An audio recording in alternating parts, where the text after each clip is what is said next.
अभी दो दो ग्रहण आने वाले हैं। अच्छा, 2 ग्रहण अगस्त माह में 2 ग्रहण इकट्ठे पड़ने वाले हैं। एक 12 अगस्त को पड़ेगा, 28 अगस्त को। 12 अगस्त को सूर्य ग्रहण है और 28 अगस्त को चंद्र ग्रहण। कि जब 2 ग्रहण एक ही महीने में आते हैं तो रक्तपात होता है। तो ये जो दूसरा ग्रहण पड़ रहा है 28 अगस्त को, इसके बाद मुझे कहीं ना कहीं बड़े प्रबल संभावनाएं लग रही हैं कि कोई बड़ी बीमारी या कोई वायरस भी फैल सकता है।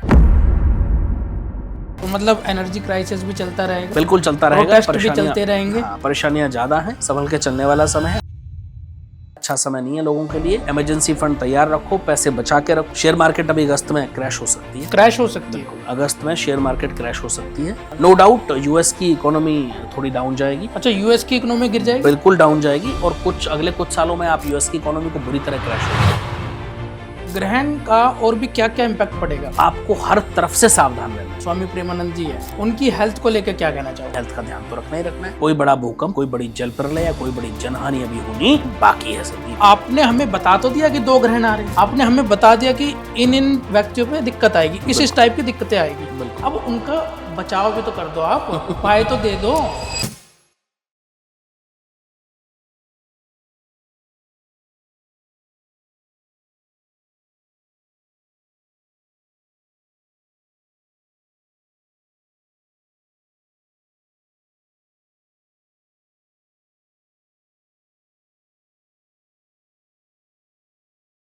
दोस्तों, स्वागत है आपका आज के नए पॉडकास्ट में। आज का पॉडकास्ट बेहद स्पेशल होने वाला है क्योंकि आज हम बात करने वाले हैं प्रिडिक्शन के बारे में। आने वाले समय में क्या क्या होने वाला है। जो आजकल प्रोटेस्ट चल रहा है, क्या आने वाले समय में और प्रोटेस्ट हमें देखने को मिलेंगे? क्या कहीं भूकंप आने वाला है? क्या कहीं आगजनी होने वाली है? शेयर मार्केट का हाल क्या रहने वाला है? और इकोनॉमिक क्राइसिस, एनर्जी क्राइसिस, क्या आने वाले समय में कौन से क्राइसिस फेस करने पड़ सकते हैं हमें? तो आज हमारे साथ स्टूडियो में मौजूद है हमारे special guest, the one and only astrologer Ankit Tyagi ji. जी हाँ, जिनकी प्रिडिक्शन की एक्यूरेसी 95% है। जो वो खुद कहते हैं कि 95% डंके की चोट पे कहता हूँ मेरी प्रिडिक्शन सही होगी। और हाल फिलहाल में उनकी बहुत ज़्यादा प्रिडिक्शन सच भी हुई है। तो बिना किसी देरी के पॉडकास्ट को शुरू करते हैं। Let's enjoy the show. एक बार फिर से स्वागत है सर। जय श्री राम, कैसे हो आप? जय श्री राम, मैं बहुत अच्छा हूँ। उम्मीद करता हूँ आप बहुत अच्छे होंगे। बिल्कुल सर, आप आगे तो एकदम अच्छे हो गए और भी ज़्यादा। सर, जैसे ना अभी आने वाले समय में क्या क्या होने वाला है, आज इसके बारे में हम चर्चा करेंगे जी। जैसे क्या प्लानिटरी पोजीशंस हो रखी है, जो आने वाले समय में क्या क्या देखने को मिल सकता है। क्योंकि आपकी भविष्यवाणी मैंने ये देखा कि डंके की चोट पे होती है, और हाल फिलहाल में आपकी कुछ भविष्यवाणी एकदम सटीक साबित हुई है। और जो भी आपने हमारे पॉडकास्ट में बोला था वो भी हो रहा है। जैसे आपने बताया था कि दंगे भी हो सकते हैं, जैसा कि मौजूदा समय में हम देख रहे हैं दंगे फसाद। कल ही कितना कुछ हुआ है। हाँ, बहुत बड़ा आंदोलन मैंने बोला था पिछले नवंबर में लगभग। आई थिंक नवंबर अक्टूबर में आपके साथ पॉडकास्ट हुआ था, तभी मैंने बोला था कि पॉडकास्ट मुझे मिड में लग जा करके काफी पॉडकास्ट में भी बोला था आपने। मैंने बोला था इस साल के मिड में मुझे कोई बड़ा आंदोलन दिखता है जिसमें स्पेशली जेनजी उभरेगा और दिल्ली या दिल्ली के आसपास होगा, तो वो तो आगे की ये प्लानिटरी पोजीशन क्या कहती है, मतलब आगे क्या क्या हो सकता है? ये मैं हमेशा डे वन से कह रहा हूँ, आज भी कह रहा हूँ कि 2026 आसान नहीं है। संवत्सर 2083 आसान नहीं है, बड़ा मुश्किलों भरा है। तो बहुत संभल करके आपको चलना है। हर किसी को बहुत संभल करके निर्णय लेने हैं। इतना आसान ईयर ये न था, न है, न रहेगा जब तक खत्म नहीं होगा। ये लिख लो भाई। ये परेशानियों का साल है, ठीक है। अभी की जो प्लानिटरी पोजीशन है वो बहुत फेवरेबल नहीं है लोगों के लिए। अभी 2 ग्रहण आने वाले हैं। अच्छा, 2 ग्रहण अगस्त माह में 2 ग्रहण इकट्ठे पड़ने वाले हैं। एक 12 अगस्त को पड़ेगा, 28 अगस्त को पड़ेगा। 12 अगस्त को सूर्य ग्रहण है और 28 अगस्त को चंद्र ग्रहण है, ठीक है। अब 2 ग्रहण जब पड़ते हैं तो वो बहुत कष्टकारी समय होता है। पुराणों में, शास्त्रों में, पत्रे में तो ये भी लिखा हुआ है कि जब 2 ग्रहण एक ही महीने में आते हैं तो रक्तपात होता है। रक्तपात? तो राजा को संकट होता है, प्रजा को संकट होता है। कोई भीषण जो है प्रलय या कोई भीषण ऐसी प्रॉब्लम या दिक्कत आ सकती है। ऐसा शास्त्रों में वर्णन, ये मैं नहीं कह रहा, ये तो लिखा है जी, लिखा हुआ ठीक है। तो ये होता है जब 2 ग्रहण पड़ रहे हैं। पहला जो ग्रहण पड़ रहा है वो 12 अगस्त को पड़ रहा है भाई, और 12 अगस्त का जो ग्रहण है वो सूर्य ग्रहण है। और 12 अगस्त का ग्रहण जो है वो कहाँ पड़ रहा है? कर्क राशि में पड़ रहा है, ठीक है। वो कहाँ पड़ रहा है? वो अश्लेषा नक्षत्र में पड़ रहा है। ये समझना, अश्लेषा नक्षत्र में पड़ रहा है। और कर्क राशि क्या है? कर्क राशि आपके थॉट्स हैं, कर्क राशि आपकी सोच है, आपकी तर्क शक्ति है, कर्क राशि आपके विचार हैं, कर्क राशि आपका मन है, आपकी भावनाएं हैं, आपके अंदर जो उमड़ने वाले विचार हैं वो सब कर्क राशि है। और कालपुरुष कुंडली की अगर बात करें तो कर्क राशि चौथी राशि है, यानी चौथा भाव है कालपुरुष कुंडली का। और चौथे भाव से हम क्या देखते हैं? हम पब्लिक की टेंशन्स, मेंटल स्ट्रेस, ये सब बढ़ेगा। अच्छा, इस ग्रहण के बाद में ये सब पब्लिक में जो है, जो आम जनता है, उसमें मेंटल स्ट्रेस, टेंशन, एंजाइटी, किसी चीज़ को लेकर के बहुत विषम परिस्थितियां उत्पन्न हो सकती हैं। इस तरह की परिस्थितियां हम इस ग्रहण के बाद देखेंगे। तो ये ग्रहण बहुत अच्छा नहीं है। वैदिक ज्योतिष में अश्लेषा नक्षत्र को बड़ा क्रूर नक्षत्र कहा गया है, बड़ा कठोर नक्षत्र कहा गया है, बड़ा दंडात्मक नक्षत्र कहा गया है। और इसको जो है हम बहुत तीक्ष्ण भी मानते हैं, बहुत तेज स्वभाव का भी मानते हैं, क्योंकि इसके जो देवता हैं वो नाग देवता हैं, वो सर्प हैं। तो ये बहुत अच्छा नक्षत्र नहीं है, और इस नक्षत्र में ग्रहण का पड़ना आम जनमानस के लिए शुभ नहीं है। दूसरा जो नक्षत्र है वो 28 अगस्त को होगा। 28 अगस्त को चंद्रग्रहण होने वाला है, और चंद्रग्रहण जो हो रहा है वो कुंभ राशि में हो रहा है। कुंभ राशि शनि की राशि है, और शतभिषा नक्षत्र में हो रहा है। शतभिषा का मतलब पता है क्या है? शतभिषा का मतलब है 100 डॉक्टर्स, 100 चिकित्सक, 100 चिकित्सक। ओके। तो ये जो दूसरा ग्रहण पड़ रहा है 28 अगस्त को, इसके बाद मुझे कहीं ना कहीं बड़े प्रबल संभावनाएं लग रही हैं कि कोई बड़ी बीमारी या कोई वायरस भी फैल सकता है, क्योंकि मेडिकल से संबंधित है। कोई ऐसी प्रॉब्लम जो डॉक्टरों को ही प्रॉब्लम में डाल दे। अच्छा। कोई ऐसी बीमारी, जैसे कोविड आया, उस समय डॉक्टर भी प्रॉब्लम में आ गए थे। कोई ऐसा वायरस, बहुत बड़े व्यापक लेवल पर नहीं, लेकिन ऐसी संभावनाएं बन सकती हैं। क्यों बन सकती हैं वो भी मैंने बता दिया भाई, ठीक है। तो ऐसी संभावनाएं बन रही हैं। बड़ा अच्छा समय नहीं है, बहुत संभल के ये वर्ष निकालिएगा। ये वर्ष ना अच्छा था, ना अच्छा है, ना होगा। ग्रहण के कारण ही ये ग्रहण भी है, ग्रहों के नक्षत्र जो है गोचर भी हैं, ट्रांजिट भी हैं, ठीक है। और मूवमेंट्स जो बाकी प्लानिटरी पोजिशंस के अभी बचे हुए हैं, अभी जो है शनि का वक्री होना, अभी बृहस्पति का जो है ट्रांजिट होना, अभी जो है सूर्य का ट्रांजिट सिंह राशि में होना, इन सब की अगर मैं गणनाओं की बात करूं तो कुल मिलाकर के ये समय बहुत अच्छा आम जनमानस के लिए नहीं है। लोगों की नौकरियां जाएंगी, परेशानियां आएंगी, पैसे की दिक्कतें होंगी। ये सब दिक्कत अभी होने वाली है। मिडिल ईस्ट का युद्ध, मैंने कहा था, जब मैंने कहा था कि भाई मुझे 2026 मई के आसपास थोड़ा बहुत विराम दिखता है, लेकिन मई 2027 तक युद्ध परेशान करेगा आम जनमानस को। हर पॉडकास्ट में यही कहा मैंने। आपने लास्ट पॉडकास्ट में हमें बोला था कि युद्ध अभी थमता हुआ नहीं दिख रहा। मई 2026 के आसपास थोड़ा बहुत स्टॉप हो सकता है, हुआ था, लेकिन परेशान करेगा मई 2027 तक। तो मई के आसपास की बात मैंने करी। जून में 2 जून को आई थिंक उनका दोनों का जो समझौता था वो हो गया था। लगभग समझौता हो चुका, लेकिन फिर वापस शुरू हो गया। मैंने उस दिन भी एक रील डाली थी, इस दिन समझौता हुआ। मैंने कहा ये समझौता बहुत लंबा नहीं चलेगा, ये अभी देखेंगे बहुत जल्द खत्म हो जाएगा। और वही हुआ। ये परेशान करने वाला समय है। युद्ध अभी चलेगा और लंबा चलेगा। और मुझे तो जो मेरी गणनाएं इशारा कर रही हैं कि 2029 से 32 के बीच में मुझे विश्व युद्ध दिखता है। विश्व युद्ध, या तो विश्व युद्ध या फिर कोई ऐसी परिस्थिति जिसमें बहुत सारे कंट्रीज लड़ रहे होंगे, इन्वॉल्व होंगे उस युद्ध में। ओके। और कहीं ऐसा ना हो कि यही युद्ध तब तक चले और इसी में जुड़ते चले जाएं बाकी कंट्रीज। ईश्वर ना करे ऐसा हो, क्योंकि जब युद्ध होता है तो जनहानि होती है। युद्ध होता है तो लोगों की असमयक मौत होती है, जो सही नहीं है, मानवता के लिए बिल्कुल अच्छा नहीं है।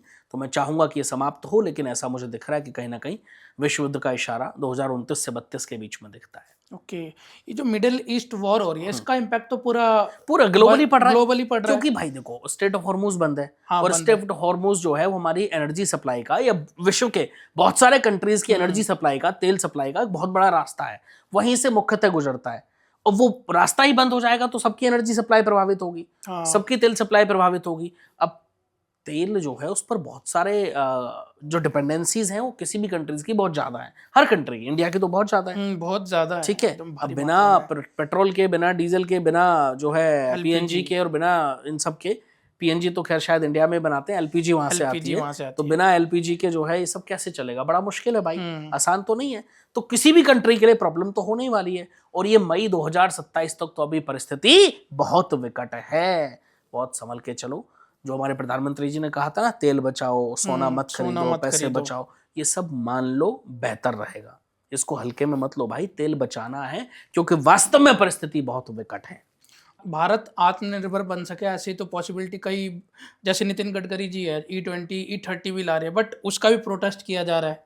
तो ऐसी चीजें भी आगे और देखने मिलेगी। देखो ये प्रोटेस्ट तो जो वर्ड है 2026 में रहेंगे। रहेंगे। मैंने कहा था 1 से 2 प्रोटेस्ट देखने को मिल सकते हैं, तो वो एक तो हो ही रहा है, अभी आंदोलन चल ही रहा है। कल ही जेनजी का बड़ा आंदोलन बहुत था, ज्यादा। ठीक है। आज भी कुछ किसान शायद कूच कर रहे हैं जंतर मंतर की तरफ, ऐसा मैंने सुबह न्यूज देखी। तो 1-2 प्रोटेस्ट मुझे भूख ऐसे हड़ताल, हाँ, सोनम वो सब वांगचुक। दिखता है, वो सब दिखता है। तो वो सब तो गणनाएं मेरी ऑलरेडी मैंने 2025 में ही सब बता आपने दिया बोला था। था यूथ आगे बढ़ चढ़ के यूथ आगे भाग बढ़ लेगा चढ़ के भाग प्रोटेस्ट। लेगा, वही कल हाँ। हुआ। आपने देखा लाखों की संख्या में हम लोग जुटे, जो बड़ा आंदोलन कल था। तो हालांकि मैं ये कहूंगा कि भाई सरकार को बात करनी चाहिए निश्चित रूप से, और इन लोगों को भी सरकार से बात करनी चाहिए, क्योंकि किसी भी आप प्रदर्शन कीजिए, वो आपका अधिकार है, बिल्कुल करना चाहिए। अगर सरकार आपकी नहीं सुन रही तो उसके खिलाफ विरोध प्रदर्शन करना अधिकार है, लेकिन किसी भी चीज का जो रास्ता है वो संवाद से ही निकलता है। तो संवाद बहुत जरूरी है। प्रदर्शन चलता रहे लेकिन संवाद साथ साथ चले, तभी रास्ता निकलेगा। बिना संवाद के तो कभी भी रास्ता नहीं निकलेगा, और उसके लिए प्रयास दोनों तरफ से होने चाहिए, सरकार की तरफ से भी और जो आंदोलन कर रहे हैं उन लोगों की तरफ से। ओके, तो मतलब एनर्जी क्राइसिस भी चलता रहेगा, बिल्कुल चलता रहेगा, प्रोटेस्ट भी चलते रहेंगे। हाँ, परेशानियां ज्यादा हैं, संभल के चलने वाला समय है, अच्छा समय नहीं है लोगों के लिए। इमरजेंसी फंड तैयार रखो, पैसे बचा के रखो, खर्चे कम से कम करो, अपनी हेल्थ का ध्यान रखो, अपनी रूटीन एक्सरसाइज योगा वगैरह कंटिन्यू करो, लापरवाही बिल्कुल मत करो, वरना परेशानियां बहुत ज्यादा बढ़ जाएंगी। ओके, अच्छा बैंकों में पैसा सेफ है? कुछ नहीं होगा भाई।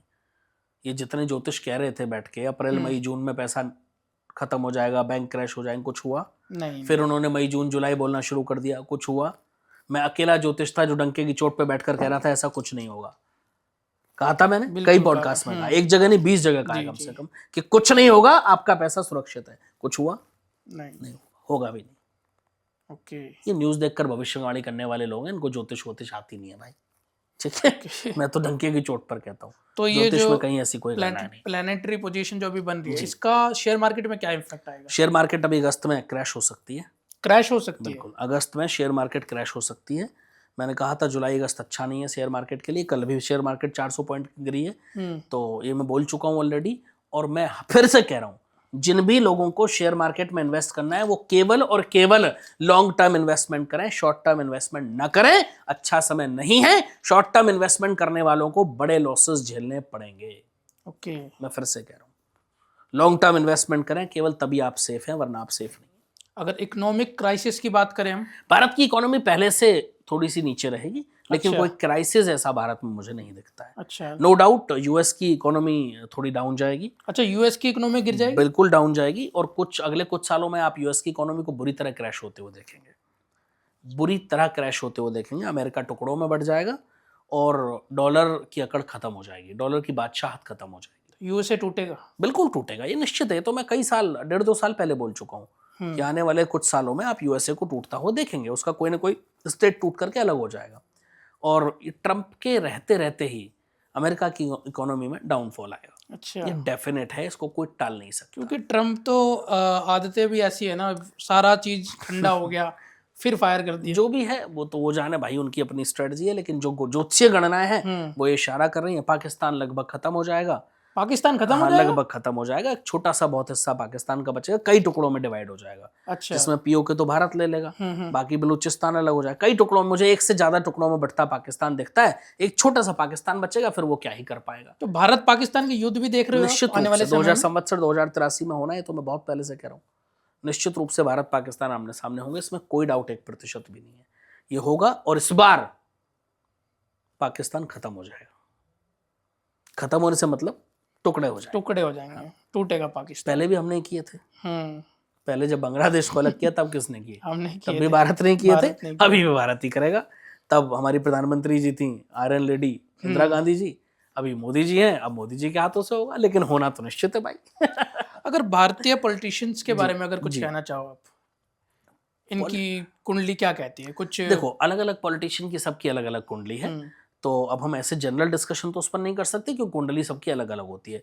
लेकिन मैं ये जरूर कहूंगा कि मेजर कैबिनेट चेंज और बड़े बड़े नेताओं की छुट्टी होनी अभी बाकी है। बड़े बड़े नेताओं की मुझे नहीं छुट्टी पता हो आपका ये पॉडकास्ट कब रिलीज होगा, लेकिन ये मैं पिछले लगभग 1-1.5 साल से कह रहा हूं कि 2026 में मोदी सरकार में बड़ा कैबिनेट चेंज होगा, और उस कैबिनेट चेंज में बड़े बड़े कई नेताओं की छुट्टी हो जाएगी। ये मैं बहुत समय से कह रहा हूँ। बड़े बड़े नेताओं को पद खोना पड़ेगा, और कई नए चेहरे कैबिनेट में जुड़ेंगे। ये तो मैं बहुत पहले से कह रहा हूँ, यूट्यूब पर दर्शकों ने देखा भी होगा, तो वो होना अभी बाकी है पॉलिटिक्स में। तो जैसा कि आपने कहा कि बड़े बड़े नेताओं की छुट्टी हो जाएगी, क्या मोदी जी की भी छुट्टी हो जाएगी? नहीं, देखिए, मोदी जी अपना कार्यकाल तीसरा पूरा नहीं करेंगे। ये मैं 2014 से लगातार बोल रहा हूँ। 2014 में मैंने बोल दिया था कि 3 बार देश के प्रधानमंत्री बनेंगे, लेकिन तीसरा कार्यकाल उनका पूरा नहीं होगा। तो कैबिनेट से छुट्टी प्रधानमंत्री जी की होना, वो तो मुझे अभी नहीं दिखता है फिलहाल, ठीक है। लेकिन हाँ, ये निश्चित है कि वो तीसरा कार्यकाल उनका पूरा नहीं होगा, निश्चित लेकिन है। बाकी कई बड़े चेहरों की छुट्टी होनी डेफिनेट है। ओके, अभी यूपी इलेक्शन भी आने वाले हैं। बिल्कुल आने वाले हैं, 2027 में है। तो यूपी इलेक्शन के बारे में क्या कहना चाहोगे? भारतीय जनता पार्टी अच्छी सरकार बनाएगी, बहुमत की सरकार बनाएगी। और अखिलेश यादव, उनकी कुंडली मैंने देखी है, बड़ी प्रबल कुंडली है, बड़ा अच्छा समय उनका चल रहा है और पहले से बेहतर करेंगे। लेकिन वो बहुमत ले आए या सरकार बना पाए या मुख्यमंत्री बन जाए, तो ऐसा मुझे भी नहीं दिखता है, स्पेशली उत्तर प्रदेश के मामले में। लेकिन भारतीय जनता पार्टी की सरकार बनेगी। योगी जी हो सकता है तीसरी बार मुख्यमंत्री ना बने, क्षमा कीजिएगा, योगी जी हो सकता है तीसरी बार नहीं मुख्यमंत्री बनेंगे? ना बने। मैं ये बहुत पहले से इशारा कर रहा हूँ, मतलब इशारा क्या, मैं बोल भी रहा हूँ क्लियर पॉडकास्ट में, कई महीने से मैंने बोलना शुरू कर दिया था कि भाई हो सकता है योगी जी या तो इलेक्शन से पहले या इलेक्शन के बाद कुछ समय मुख्यमंत्री रहने के बाद, ये मैं क्लियर कर दूं दर्शकों को, सेंटर में चले जाएंगे। अच्छा, बन सकते हैं, बन सकते हैं बनने के बाद, बट हाँ, हो सकता है ना भी बने, लेकिन वो सेंटर में चले जाएंगे। ऐसे प्रबल योग मुझे दिखते हैं, इसमें कोई डाउट 1% भी नहीं। योगी जी को प्रधानमंत्री भी सोच रहे हैं कि बन सकते हैं। 100% इस देश के प्रधानमंत्री बनेंगे योगी जी, ये लिख लिया जाए, ये मार्क कर लिया मोदी जी के बाद जाए। 2027 में बनेंगे, 29 में बनेंगे, उसके बाद बनेंगे मुझे नहीं पता, लेकिन उनकी कुंडली में प्रबल योग है प्रधानमंत्री बनने का। और ये मैं कई पॉडकास्ट में बोल चुका हूं संदीप, कि उनकी कुंडली में प्रबल योग है और उनके रहते हुए, प्रधानमंत्री रहते हुए ही भारत हिंदू राष्ट्र घोषित होगा और भारत नई ऊंचाइयों को छुएगा। अभी भारत की मंगल की महादशा चल रही है संदीप, और इस मंगल की महादशा में मैन्युफैक्चरिंग में झंडे गाड़ेगा भारत, ये मैंने कहा था, ऑलरेडी शुरू हो चुकी है। अभी हम एक्सपोर्ट में झंडे गाड़ेंगे, स्पेशली डिफेंस आइटम्स में, डिफेंस के जितने भी क्षेत्र में, और वो भी शुरुआत हो चुकी है। इसके बाद मैंने कहा था कि 2029 से 32 के बीच में मुझे विश्व युद्ध या विश्व युद्ध की आहट, जैसे कई देश आपस में लड़े, इस तरह की परिस्थितियां लग रही हैं, वो भी होना है। उसके बाद 2032 के बाद भारत की राहु की महादशा शुरू हो जाएगी। राहु की महादशा, राहु की महादशा शुरू हो जाएगी। मैं गारंटी से कह रहा हूं, उस राहु की महादशा के अंदर अंदर भारत मैन्युफैक्चरिंग में चाइना को पीछे छोड़ देगा। तो चाइना की अगर बात करें, चाइना के साथ कैसे रिश्ते रहने वाले भारत? अच्छे कभी भी नहीं रहेंगे, कभी भी नहीं, अच्छे कभी भी नहीं रहे। दूर के ढोल बड़े सुहावने होते हैं, ठीक है, लेकिन अच्छे रिश्ते कभी भी नहीं रहेंगे। ये चीन के साथ युद्ध हो सकता है? युद्ध नहीं होगा, लेकिन चाइना ऐसे प्रयास जरूर करेगा कि भारत पर कोई साइबर अटैक या कोई ऐसी चीज, इसका प्रयास चाइना जरूर करेगा 100%, कोई वायरस या कोई साइबर अटैक। लेकिन कोई बहुत मेजर सफलता मुझे मिलती नहीं दिखती है चाइना को, और कहीं ना कहीं भारत उसमें संभाल लेगा परिस्थिति को। लेकिन हाँ, युद्ध, डायरेक्ट युद्ध मुझे नहीं दिखता है। ओके, जैसा कि आपने ग्रहण का बताया था स्टार्टिंग में, ग्रहण का और भी क्या क्या इम्पैक्ट पड़ेगा लोगों की लाइफ में? देखो, ग्रहण जो है वो 2 ग्रहण पड़ना अच्छा नहीं है, अच्छा बिल्कुल नहीं है, जैसा कि आपने हमें बता तो दिया। परिस्थिति खराब है। तो आपको हर तरफ से सावधान रहना है, स्पेशली तरफ से। अपनी हेल्थ को लेकर के तो सब लोग बहुत सतर्क रहें, अपनी जॉब को लेकर के, इन 2 चीजों को लेकर बहुत सतर्क रहें। एक बड़ी प्रोडक्शन में करके जा रहा हूं संदीप, मैं लोगों को बोल रहा हूं, हाथ जोड़ के निवेदन कर रहा हूं, जहां नौकरी कर रहे हो चुपचाप करते रहना।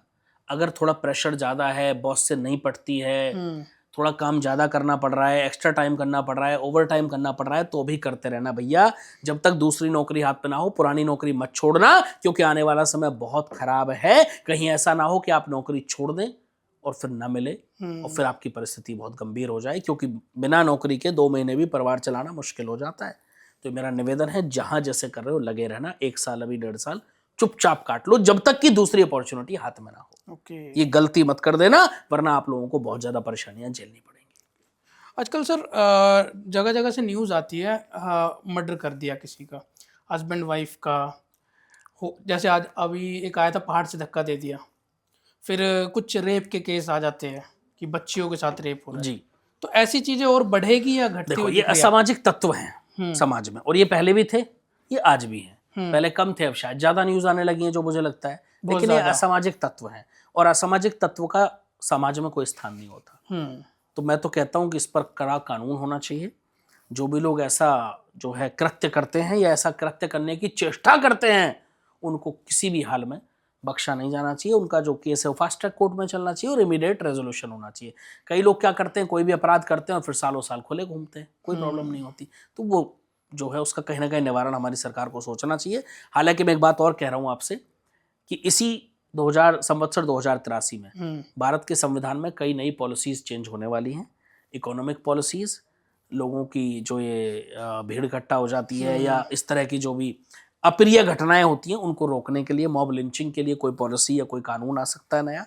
एजुकेशन को लेकर के कई नई पॉलिसीज बनाई जा सकती हैं।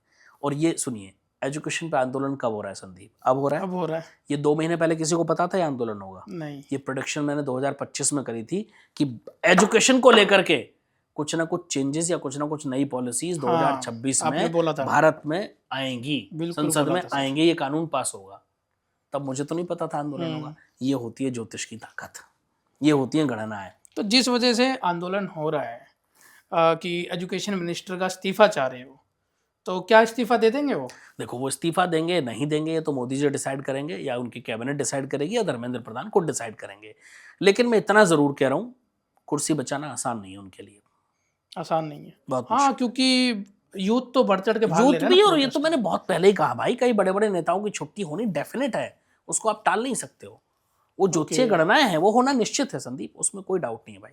अगर किसी नेता की मृत्यु की बात करें, किसी को मृत्यु तुल्य कष्ट सामना नहीं, करना पड़ देखिए, सकता है। किसकी मृत्यु होगी ये उसकी कुंडली देखकर बताया जा सकता है। अच्छा, जब वैसे तक नहीं। कुंडली ना हो ये कैसे पता होगा किसी नेता की ओके। मृत्यु?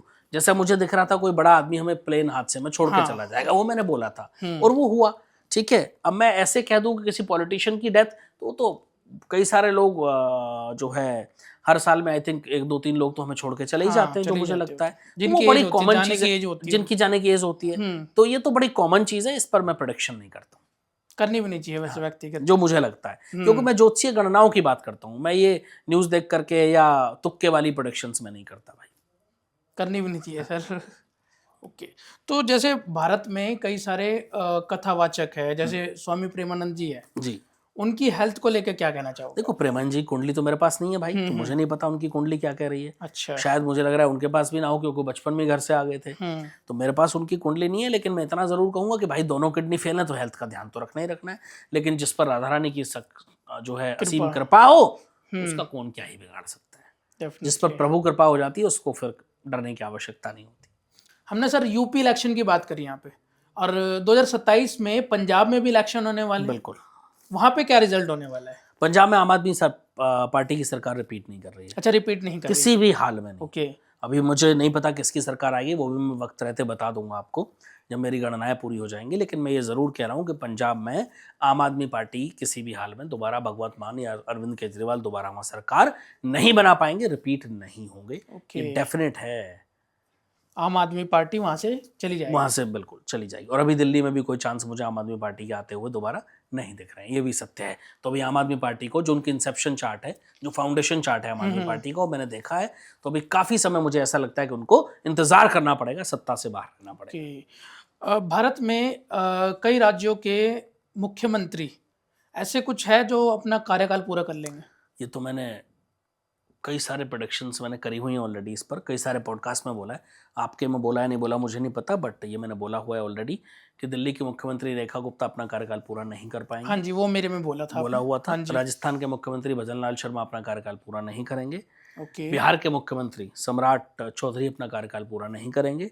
बंगाल के मुख्यमंत्री शुभेंदु अधिकारी अपना कार्यकाल भी पूरा करेंगे और दोबारा मुख्यमंत्री बनेंगे। अच्छा, बंगाल में अभी दोबारा बीजेपी आएगी इसके बाद भी? बिल्कुल आएगी, निश्चित रूप से वो दोबारा मुख्यमंत्री बनेंगे। ठीक है। और ये भी मैंने बोला हुआ है कि भाई जो पुष्कर सिंह धामी है उत्तराखंड से, हो सकता है उनका कार्यकाल पूरा ना हो। ओके जी। कुछ नेचुरल डिजास्टर देखने को मिल रहे हैं? हाँ, बड़ी, मैंने कहा था बड़ा भूकंप इस वर्ष आएगा। ये आपने देखा होगा। हाँ, आया। और वेनेजुएला में क्या हुआ? आया, बिल्कुल आया। इतना बड़ा भूकंप पिछले 10 सालों में नहीं आया था। और गर्मी भी अभी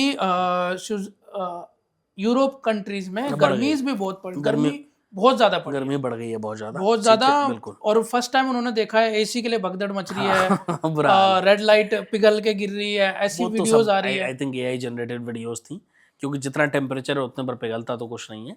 बट फिर भी जो भी है, बट हाँ ये मैं ज़रूर कहूँगा कि भाई जलवायु परिवर्तन तो हो ही रहे हैं, तो अपना ध्यान रखना है, हमें जो है एनवायरनमेंट के प्रति बहुत सजग रहना है, हमें अपने जो हमारा पर्यावरण है उसके प्रति बहुत सजग रहने की आवश्यकता है। और सनातन तो पर्यावरण की बात करता है। सनातन में हम पेड़ों में भी भगवान को देखते हैं, सनातन में हम जल में भी भगवान को देखते हैं, हम सूर्य में भगवान को देखते हैं, हम पशुओं में पक्षियों में भगवान को देखते हैं, हम हर जो है उसमें परिस्थिति में ईश्वर को देखते हैं। तो सनातन से बड़ा तो पर्यावरण के लिए एग्जाम्पल कुछ हो ही नहीं सकता है। तो पर्यावरण बचाइए, वो बहुत आवश्यकता है, लेकिन समय अच्छा नहीं है। कोई बड़ा भूकंप, कोई बड़ी जल प्रलय या कोई बड़ी जनहानि अभी होनी बाकी है संदीप। भारत में? बिल्कुल, भारत में या कहीं भी किसी भी जगह हो सकती अच्छा, अर्थक्वेक और भी आ सकते हैं? अर्थक्वेक, कोई बड़ा जनहानि मैं कह रहा हूँ, कोई बड़ा अर्थक्वेक, बड़ी सुनामी या बड़ी जल प्रलय, कुछ भी इस तरह की अप्रिय घटना, ईश्वर करे कि मेरी वाणी में कोई दोष आ जाए और ये पूर्ण ना हो, ये सत्य ना हो मेरी भविष्यवाणी, मैं यही चाहूंगा, लेकिन ऐसा होता हुआ मुझे दिखता है। जब मैंने वेनेजुएला के भूकंप का बोला था, मैंने कहा था कि 2026 में मिड के आसपास मुझे एक बड़ा भूकंप दिखता है जिसमें बहुत लोग जाएंगे, बड़ी जनहानि होगी। ऑब्वियसली ऐसा ही हुआ है। और ऐसा भूकंप, लोग कहते हैं हर साल भूकंप आते हैं, ऐसा भूकंप 10 साल में नहीं आया। तो प्रेडिक्शंस मेरी थोड़ी डिफरेंट, मैग्नीट्यूड ज्यादा था उसका। हाँ बहुत ज्यादा, बिल्कुल। ओके, तीव्रता बहुत ज्यादा थी। कहीं और भी होने के चांसेस? हाँ बिल्कुल चांसेस है, 100%। ओके सर, अभी मैं ना उपाय की तरफ शिफ्ट होना चाहूंगा, क्योंकि आपका पॉडकास्ट और उपाय ना हो। क्योंकि हमने पहला जो पॉडकास्ट किया था, हमने पर्टिकुलर उपाय के ऊपर किया था, आपको भी याद होगा। बिल्कुल और अच्छा चला था हमारा पॉडकास्ट। तो मैं ये जानना चाहूंगा, आपने हमें बता तो दिया कि 2 ग्रहण आ रहे हैं, आपने हमें बता दिया कि इन व्यक्तियों पे दिक्कत आएगी, इस टाइप की दिक्कतें आएगी। बिल्कुल। अब उनका बचाव भी तो कर दो आप, उपाय तो दे दो। बचाव तो ईश्वर करते हैं, लेकिन जितना फिर प्रयास भी कर सकते हैं। ग्रहण के दौरान क्या उपाय ऐसे करे जाए? ग्रहण के दौरान अन्न नहीं खाना चाहिए, ग्रहण के दौरान आपको खाना नहीं खाना चाहिए, व्रत रखना चाहिए। ग्रहण के दौरान आपको जितना हो सके मंत्र जाप और भगवान की भक्ति करनी चाहिए। ग्रहण के दौरान जितना हो सके, ग्रहण के बाद आपको दान करना चाहिए। दान का बड़ा नियम है। हाँ, दान का महत्व आपने तो बताया हमें तो ये बहुत जरूरी है। ये सब अगर आप करते हैं तो इसके जो नेगेटिव इफेक्ट्स हैं उससे आपको छुट्टी मिल जाती है। ओके, तो इसमें ग्रहण में कोई विशेष दान किया जाता है? ग्रहण के बाद आप जो भी चाहें, अन्न का दान कर सकते हैं आप किसी और चीज का दान, जो भी आपके मतलब श्रद्धा है, आपके जैसा बजट है वैसा आप करें, बट करें। दान का बड़ा महत्व है हमारे शास्त्रों में, किसी भी धर्म में दान का बहुत महत्व है। भगवत गीता में दान का अनंत महत्व मिलता है। 3 तरह के दान वहाँ बताए गए हैं, तामस, राजस और सात्विक। ओके, 3 तरह के दान बताए गए। तो दान करना चाहिए, सात्विक दान करना चाहिए। तामस दान या राजस दान ना करें तो बेहतर रहेगा, सात्विक दान करें, चुपचाप दान करें, आपके लिए बड़ा अच्छा रहेगा। कोई ऐसा भी दान होता है कि जिससे नेगेटिव इफेक्ट पड़े हमें? कोई भी ग्रह अगर आपकी कुंडली में बहुत अच्छी पोजीशन में है और आपके लिए बहुत फेवरेबल है तो उसका दान नहीं करना चाहिए। वो कुंडली देख करके पता चलता है। फॉर एग्जाम्पल, आपके गुरु बहुत अच्छे हैं, लगन में बैठे हैं, कर्क राशि में उच्च के हैं, या भाग्य स्थान में बैठे हैं, स्वग्रही होकर बैठे हैं, उच्च के, या और बहुत परिस्थितियां हो सकती हैं, तो आपको गुरु का दान नहीं करना चाहिए। तो वो कुंडली टू कुंडली निर्भर करता है कि किस व्यक्ति को क्या दान करना है।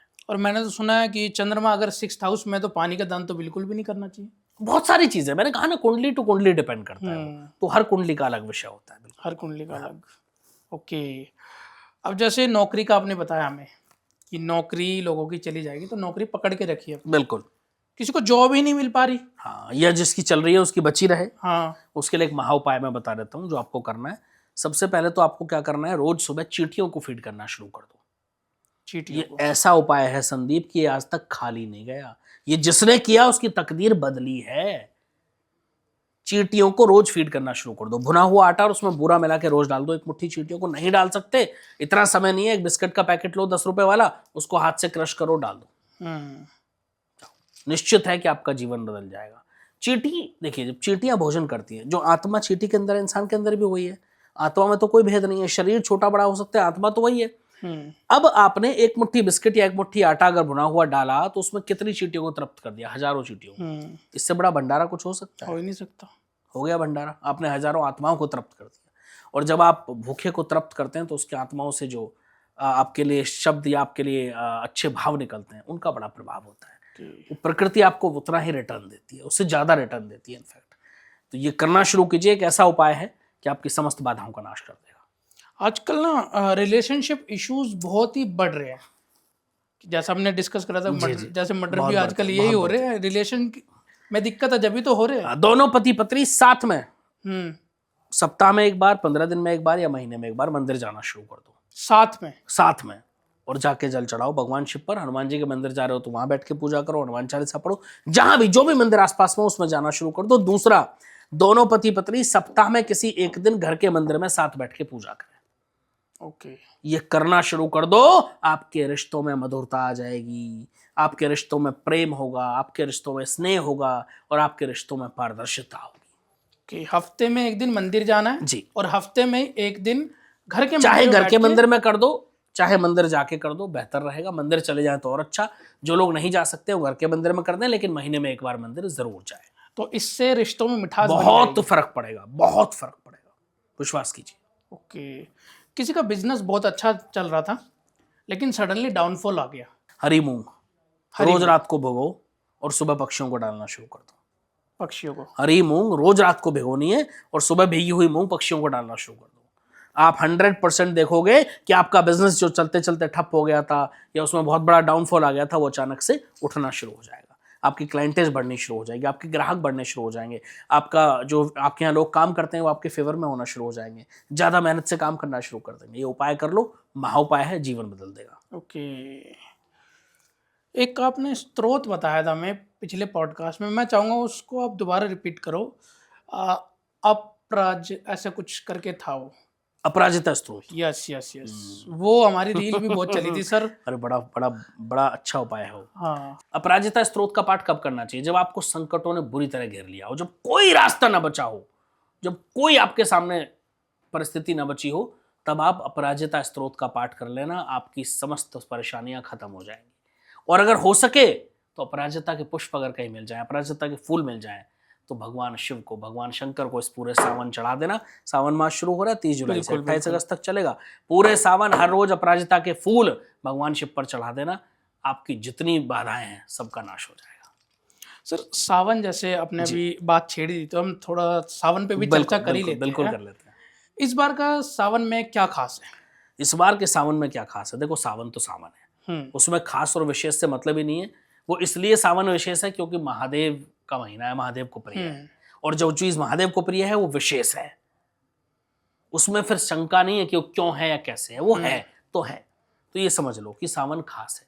दूसरा, इस सावन में आपको अगर भोले को पाना है तो नियमित रूप से जल चढ़ाना शुरू कर दो शिवलिंग पर। नियमित रूप से माँ पार्वती की आराधना करना शुरू कर दो। नियमित रूप से नमः शिवाय का जाप करना शुरू कर दो। नियमित रूप से भगवान के मंदिर जाओ और रोज जल चढ़ाना शुरू कर दो। नियमित रूप से लोगों को भोजन कराना शुरू कर दो। 100% आपका जीवन इस सावन में ही बदल जाएगा। इसी सावन में बदल जाएगा। ये उपाय ये वाला करना है। हाँ जी। कोई हनुमान जी का उपाय, क्योंकि आपका पॉडकास्ट हो, हनुमान जी का उपाय ना हो, बिल्कुल भी मैं नहीं चाहता ऐसा हो। देखो, अष्ट सिद्ध नवनिधि के दाता हनुमान जी तो 8 सिद्धियों के नवनिधियों के दाता है। तो उनकी कृपा जब होती है ना तो फिर सबकी कृपा हो जाती है। तो हनुमान जी को अगर मनाना है तो उसके लिए मैं सबसे अच्छा उपाय बताता हूं, हनुमान चालीसा पढ़ो। अगर बहुत विकट परिस्थिति है तो बजरंग बाण का पाठ करना चाहिए, लेकिन विकट परिस्थिति में बजरंग बाण हमेशा नहीं पढ़ना चाहिए। केवल विकट परिस्थिति में पढ़ें और आपकी परिस्थिति जब सॉल्व हो जाए आपकी प्रॉब्लम, तो बजरंग बाण छोड़ देना चाहिए। हनुमान चालीसा आप निरंतर करें। और अगर बहुत ज्यादा परिस्थिति है, खराब है, तो हनुमान जी को हर मंगलवार लाल फल का भोग लगाना शुरू कर दो। लेकिन उस लाल फल में तुलसी पत्र डालना मत भूलना। अगर आप बिना तुलसी पत्र डाले हनुमान जी को भोग लगाते हैं तो वो स्वीकार्य नहीं होता है। तुलसी दल उसके अंदर अवश्य होना चाहिए। बजरंग बाण और हनुमान चालीसा, क्या फीमेल इनका पाठ कर सकते अरे बिल्कुल, कोई भी कर सकता है भाई। हनुमान चालीसा में साफ लिखा है, जो 7 बार पाठ करे कोई छूटा ही मंदी महासुख होई। वहां लिखा है कहीं जो नर या जो नारी? नहीं लिखा है। दूसरा, बजरंग बाण की बात करें, ये बजरंग बाण जेहि जापे ताते भूत प्रेत सब कांपे। ये बजरंग बाण जो मारे ताहे का फिर कौन उबारे। पाठ करे बजरंग बाण की हनुमत रक्षा करे प्राण की। उसमें कहीं लिखा है कोई नर या नारी? नहीं। तो कोई भी कर सकता है। तो पब्लिक अशुद्ध अवस्था में नहीं करना, शुद्ध अवस्था में करना, लेकिन कोई भी कर सकता है। हाँ, महिलाओं को हनुमान जी को छूना वर्जित माना गया क्योंकि बाल ब्रह्मचारी हैं, तो छूना नहीं चाहिए, लेकिन आप आराधना कीजिए, कोई प्रॉब्लम। पाठ कर सकते हैं बिल्कुल 100%। किसी शास्त्र में कहीं कोई वर्णन नहीं है कि महिलाएं हनुमान चालीसा या बजरंग बाण नहीं पढ़ सकती है। ऐसा कहीं कोई वर्णन नहीं है। जैसे मंदिर में जाते हैं जी, तो महिलाएं पैर भी नहीं छू सकती, टच ही नहीं करना उनको। हनुमान जी को नहीं छू सकती। दूर से प्रणाम करें। और कुछ कुछ होते हैं कि पैर से टीका लेके लगा देते हैं। गलत है, दूर से प्रणाम करें। या तो कोई वहाँ मेल पुरुष हो जो टीका लेके उनके उंगली पर लगा दे तो वो लगा ले, या फिर पंडित जी लगा दे, वो बात अलग है। महिलाओं को स्पर्श नहीं करना चाहिए। अगर स्पर्श कर लिया किसी ने गलत है, तो परंपराओं के विरुद्ध है। कोई इफेक्ट पड़ सकता है? बिल्कुल परंपराओं के विरुद्ध है भाई। जो चीज हमारी परंपराओं में नहीं है तो उसको हम कैसे अच्छा मान सकते हैं? तो हमारी सनातन परंपराओं का ये इसके विरुद्ध है, तो बिल्कुल नहीं करना है किसी भी हाल में। बुरा प्रभाव पड़ सकता है। बिल्कुल पड़ सकता है भाई, कुछ भी हो सकता है। वो तो ईश्वर है, वो जाने वो क्या हाँ। करेंगे। उनको नहीं पता मुझे वो क्या किसको दंड देंगे या क्या रिजल्ट देंगे, वो तो उनकी अपनी वो तो माया उनकी है। माया है। लेकिन ये निश्चित है कि नहीं करना चाहिए, शास्त्र विरुद्ध है। ओके। किसी को पैसों की बहुत ज्यादा समस्या है और उससे चाहिए कि मेरे पास पैसा आता रहे, कभी झोली हमारी खाली ना हो, बिल्कुल। तो उसका कोई उपाय बताइए। 3 मीठे पान 7 मंगलवार लगातार हनुमान जी को चढ़ा देना। 3 मीठे पान। 3 मीठे पान 7 मंगलवार लगातार हनुमान जी को चढ़ा देना मंदिर में, और वहां बैठ के 7 बार हनुमान चालीसा पढ़ लेना, 1 बार बजरंग बाण पढ़ लेना, और कहना कि हे प्रभु मैं संकट में हूं, मेरा निवारण करो। निश्चित रूप से निवारण मिल जाएगा।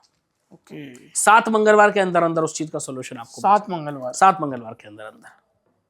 कैसे लंबा समय भी है ये 7 मंगलवार? देखो वैसे थोड़ा समय तो 1-1.5 लगता है भाई, महीना। थोड़ा ये समय 43 डेज हो गया क्या? हाँ, थोड़ा सा नहीं, उससे ज्यादा हो जाएगा थोड़ा। लगभग 7 मंगलवार आई थिंक 42 डेज में कंप्लीट होंगे अगर पहले से हम गिने, लगभग। ओके। तो लंबा है लेकिन आसान उपाय है। और देखो कोई भी उपाय हम करते हैं संदीप तो 3 से 6 महीने लगते हैं उसका रिजल्ट आने में। एक दिन में कोई उपाय रिजल्ट नहीं देता है। हाँ, ये ऐसा तो है नहीं है। बिल्कुल। कुछ कुछ आते हैं कि 2 घंटे में ही हो नहीं नहीं जाएगा। नहीं, एक्सट्रीम केसेस होते हैं।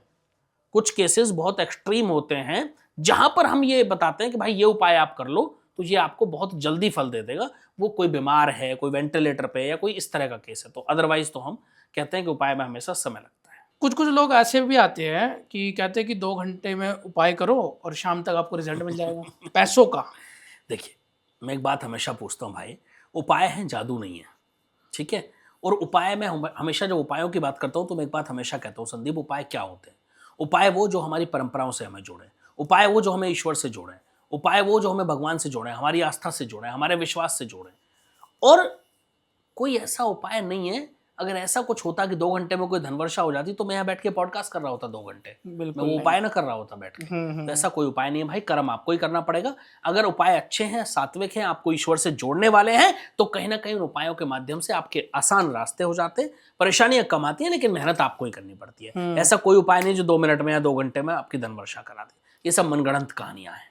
कोई ऐसा उपाय जिसे करने से लोगों की किस्मत बदल जाए? किस्मत अगर कोई बदल सकता है तो वो बदल सकते हैं महादेव, वो बदल सकते हैं स्वयं ईश्वर। ओके। अभी सावन मास आ रहा है, 30 जुलाई से शुरू होगा और 28 अगस्त तक चलेगा। 1 लोटा जल रोज शिवलिंग पर चढ़ाना शुरू कर देना, किस्मत बदल जाएगी। 1 लोटा जल। 1 लोटा जल केवल इतना करना शुरू कर देना, आपकी किस्मत पलट जाएगी, डेफिनेट है। ओके। महादेव आपके कष्टों का नाश कर देंगे। दोबारा बोल रहा हूँ, उसको कट करना बेटा। महादेव आपके कष्टों का नाश कर देंगे, महादेव आपके पापों का नाश कर देंगे, महादेव आपकी परेशानियां खत्म कर देंगे। ओके। किसी को कर्ज की समस्या बहुत ज्यादा है, पहले तो आप मुझे ये बताइए कर्ज की समस्या होती क्यों है? कुंडली का कौन सा ग्रह है? कुंडली के भाव, कुंडली का दूसरा भाव, कुंडली का 7वां भाव, 8वां भाव, 9वां भाव, 10वां भाव, 11वां भाव, ये सब कर्ज के लिए जिम्मेदार होते इतने सारे भाव, इतने सारे भाव। कर्ज के? नहीं, इन सब से कैलकुलेशन होती है। अच्छा। वैसे तो रोग और शत्रु की हम बात करें, ऋण रोग और शत्रु की, तो 6ठे भाव को देखते हैं। अगर काल पुरुष कुंडली की हम बात करें, लेकिन जब हम गणना करते हैं तो इतने, जब किसी कुंडली हमारे सामने आती है तो इन सबको हम देखते हैं।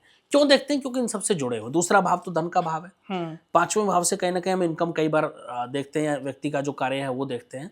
7वें भाव से हम व्यवसाय ये सब देखते हैं। 8वें भाव से हम कई बार सडन इनकम या सडन पैसा देखते हैं। 9वां भाव भाग्य का स्थान है। 10वां भाव कर्म का स्थान है। 11वां भाव लाभ का, गेन का, प्रॉफिट का स्थान है। तो ये सब तो देखना ही पड़ेगा भाई।